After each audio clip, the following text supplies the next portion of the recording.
সংবিধিবদ্ধ সতর্কীকরণ। ভিডিওতে প্রচুর পরিমাণে গালিগালাজ হবে আমাদের সিস্টেমকে নিয়ে।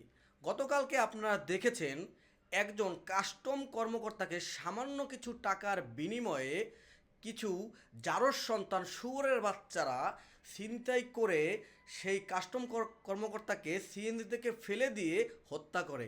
এইসব শুয়োরের বাচ্চাদেরকে কি করা উচিত?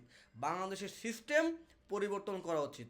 এইসব কুলাঙ্গার শুয়োরের বাচ্চাদের জনসম্মুখে সবার সামনে বাইতুল মোকাররমের সামনে এদেরকে ফাঁসি দেওয়া উচিত আমি মনে করি। কারণ এইসব শুয়োরের বাচ্চারা জারজ সন্তানেরা সামান্য কয়েকটা টাকার জন্য একটা মানুষের জীবন কেড়ে নিতে এরা দ্বিধাবোধ করে না।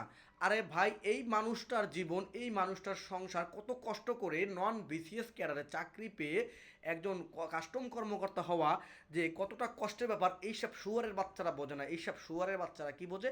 2 টাকা ইনকাম করা, 2টা টাকা পাওয়ার জন্য এরা মানুষকে যে কোনো সময় যে কোনো মুহূর্তে এরা মেরে ফেলতে পারে। আমাদের সিস্টেম, আমাদের বাংলাদেশের সিস্টেম এতটাই দুর্বল যে এই সব শুয়ারের বাচ্চারা কয়েকদিন পরেই কিন্তু দেখবেন আবার ঠিকই কিন্তু জামিনে বের হয়ে যাবে এবং আবার কোনো নতুন কোনো ঘটনার সৃষ্টি করবে। তাই উচিত এদেরকে যথেষ্ট পরিমাণে শাস্তি দেওয়া এবং জনসম্মুখে শাস্তি দেওয়া, যাতে পরবর্তীতে এইসব কুলাঙ্গারের বাচ্চারা পরবর্তীতে কোনো কাজ করতে গেলে অন্তত একটু ভাববে যে এই দেশের সিস্টেম, এই দেশের আইন এতটাই প্রখর যে কাজ করতে গেলে অন্তত তাদের ভাবতে হবে। তাদের মস্তিষ্কে নাড়া দেওয়ার জন্য অন্তত এইসব শুয়ারের বাচ্চাদের কঠিন শাস্তি দেওয়া উচিত বলে আমি মনে করি।